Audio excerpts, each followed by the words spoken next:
क्या कहना चाहते हैं आप? उसका जवाब तो कांग्रेस पार्टी ने देना पड़ेगा चुनाव में। आपसे एक सीधा सवाल पूछना चाहता हूं कि 130 लगभग जो सीटें हैं साउथ में, आपको कितनी उम्मीद है इस बार आएंगी? पिछली बार तो आपको कर्नाटका और तेलंगाना के बीच में 29 सीटें मिली थी। देखिए, तुम इधर उधर ईस्ट वेस्ट साउथ सेंटर मत गिनो भाई, 370 गिन लेना। नहीं, 370 में नॉर्थ में तो बहुत सारे प्रदेशों में आपकी करीब करीब पूरी सीटें हैं। तो मैं कह रहा हूं कि एडिशनल 70 सीटें कहां से आएंगी? ऐसा है भाई, जब मैं 300 कहता था तब भी तुमने, राहुल जी, मुझे ये सवाल 2019 में पूछा था कि तुम लाओगे कहाँ से। मैंने कहा काउंटिंग के दिन दोपहर को बता दूंगा, और हमारी 300 पार हो गई। इस बार भी मैं कहता हूँ काउंटिंग को 12 बजे मुस्कुराते हुए चेहरे पर कहना, मोदी का वादा पूरा हुआ, लक्ष्य पूरा हुआ, भाजपा 370 पार। मैं ये देखना चाह रहा हूं कि कहां से आप और उम्मीद देख रहे हैं। जैसे कर्नाटका में आपके ढेर सारे स्पेस हैं जी। बंगाल में हम बढ़ सकते हैं, उड़ीसा में बढ़ सकते हैं, तेलंगाना में बढ़ सकते हैं, हम तमिलनाडु केरल में बढ़ सकते हैं, ढेर सारी जगह हैं, पंजाब में बढ़ सकते हैं। नीचे से शुरू करते हैं, केरला में अकाउंट खुलेगा इस बार?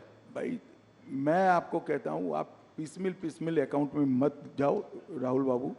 आप 370 गिन लेना, मैं उस दिन आपके शो पर आऊँगा और बताऊँगा कि हमने कहा था देश की जनता के आशीर्वाद से, और इसमें भाजपा का कोई पराक्रम नहीं है। इस देश की जनता का स्नेह नरेंद्र मोदी जी पर है, हमारे नेतृत्व पर है, हमारी पार्टी पर है। वो ही वोट में कन्वर्ट होगा, वो ही सीट में कन्वर्ट होगा और 370 पार हो जाएगा। तो आप ओडिशा के बारे में तो कुछ बताइए कि साथ में है या नहीं साथ में है, अलग अलग लड़ रहे हैं कि साथ में लड़ेंगे? पांडियन जी यहाँ आए थे, उन्होंने कहा कि सब प्रधानमंत्री के हाथ में है। अभी तय नहीं हुआ है, राष्ट्रीय अध्यक्ष जी हमारे तय करेंगे, परंतु इतना निश्चित है कि हम उड़ीसा में हमारी स्ट्रेंथ बहुत बड़ी करने जा रहे हैं। उड़ीसा की जनता का मोदी जी के प्रति जो प्यार है, वो हमारे कार्यकर्ता बिल्कुल उष्मा के साथ और विनम्रता के साथ उसका स्वीकार भी करते हैं, इसको फील भी करते हैं। सीटें बढ़ेंगी पिछली बार से लोकसभा चुनाव में, और विधानसभा में क्या होगा?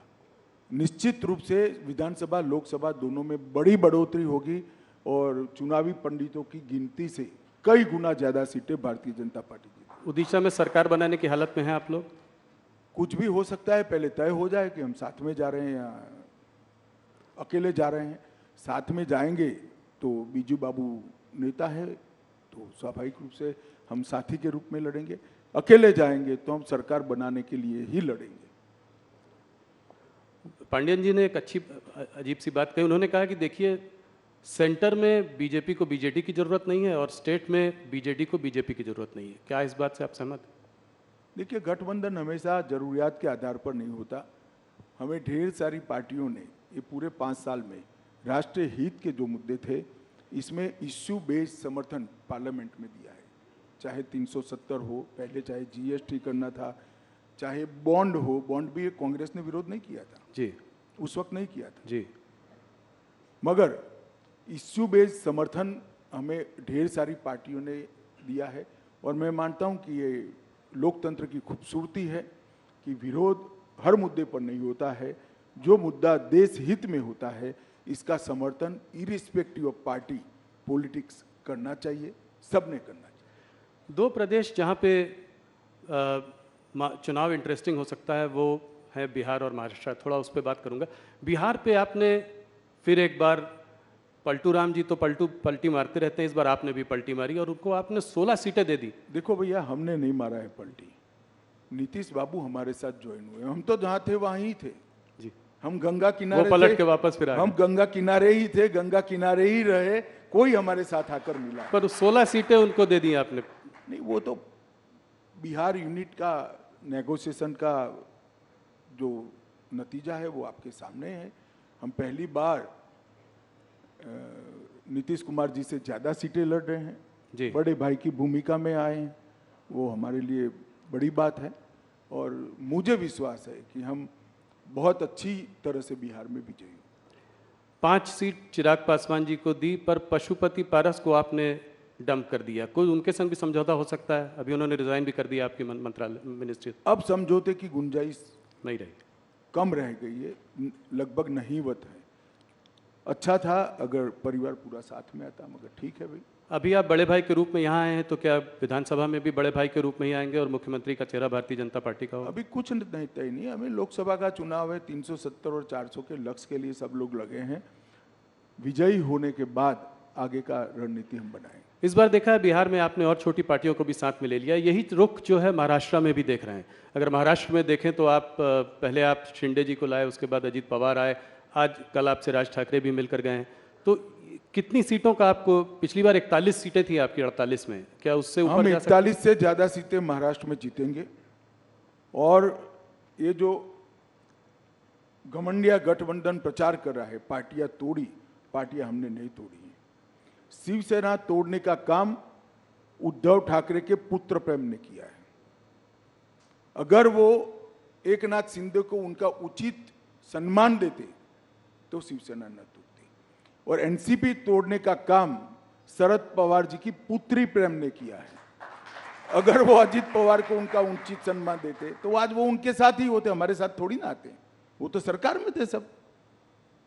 मगर जब आप पुत्र पुत्री के मोह में अंध हो जाते हो तब पार्टियां टूटती है। इसका आरोप हम पर नहीं लगाना चाहिए। कितनी सीटों पर लड़ेंगे आप? 30 के आसपास आप, क्या क्या डिवीजन हुआ है? अभी तय नहीं हुआ है, मगर स्वाभाविक रूप से महाराष्ट्र में हम सबसे बड़ी पार्टी होगी। और उसके बाद शिंदे, और उसके शिंदे सेना, और उसके बाद अजीत पवार। हाँ, कमोबेश यही होगा। कह रहे हैं लोग कि 30 के लगभग नंबर ऑफ सीट अभी तय नहीं हुई। पंजाब में क्या है, अकाली दल से कभी हाँ कभी ना बातचीत, कहीं कोई एग्रीमेंट कुछ हुआ है? कैप्टन अमरिंदर सिंह और देखिए, ये आप जिस तरह से सवाल पूछे, कभी हाँ कभी ना, कभी हाँ कभी ना है ही नहीं। अभी नेगोशिएशन चल रहा है। तो नेगोशिएशन में तो एक ऑफर होती है, हम काउंटर ऑफर देते हैं, वो काउंटर ऑफर देते हैं, हम ऑफर देते हैं, ये चलता है। इसको हाना में नहीं देखना चाहिए। तो उम्मीद है कि मुझे लगता है 2-3 दिन में स्थिति स्पष्ट हो जाएगी। पर आप लोग चाहते हैं कि साथ में लड़ें, ये स्वाभाविक। हम तो चाहते हैं कि हमारे एनडीए के सारे साथी हमारे साथ हो, फिर से एक बार सारा एनडीए संपूर्ण बने। परंतु भारतीय जनता पार्टी का उचित हिस्सा और हमारे कार्यकर्ताओं का सम्मान, वो भी हमारी चिंता का विषय होता है। तो हरियाणा में दुष्यंत चौटाला से बाद में फिर से समझौता हो सकता है, दरवाजे बंद नहीं हैं, एनडीए में रह सकते हैं। अभी तो आपने, बहुत जल्दी होगी। अभी तो वो हमसे अलग हुए हैं, उन्होंने अपनी सीटें लड़ने का ऐलान किया है। तो अब तो आमने सामने चुनाव लड़ेंगे और जब नतीजे आएंगे तब देखेंगे। मगर अभी तो हम आमने सामने ही चुनाव लड़ रहे हैं। 2-3 सवाल इन्हीं मुद्दों पर और प्रदेशों पर। और आंध्र प्रदेश और तेलंगाना में आप इस बार अपनी पोजीशन को कैसे देखते हैं? क्या पिछली बार से स्ट्रांग रहेंगे आप तेलंगाना में? निश्चित रूप से जिस प्रकार का स्वागत पलक पावड़े बिछाकर दक्षिण भारत की जनता मोदी जी का कर रही है, वो भारतीय जनता पार्टी के लिए उत्साहवर्धन करने वाली बात है। पहली बार भाजपा के किसी नेता को इतना सकारात्मक उत्साहजनक प्रतिसाद देश की जनता के, दक्षिण भारत की जनता से मिल रहा है। वो हमारे लिए बहुत आनंद का विषय है, उत्साह बढ़ाने वाला विषय है। मैं निश्चित रूप से मानता हूं कि दक्षिण के सभी 5 राज्यों में हमारी पोजीशन और कंसोलिडेट होगी, हम मजबूत होंगे और बढ़कर आएंगे। न केवल हम, हमारे साथी दल भी बढ़ेंगे।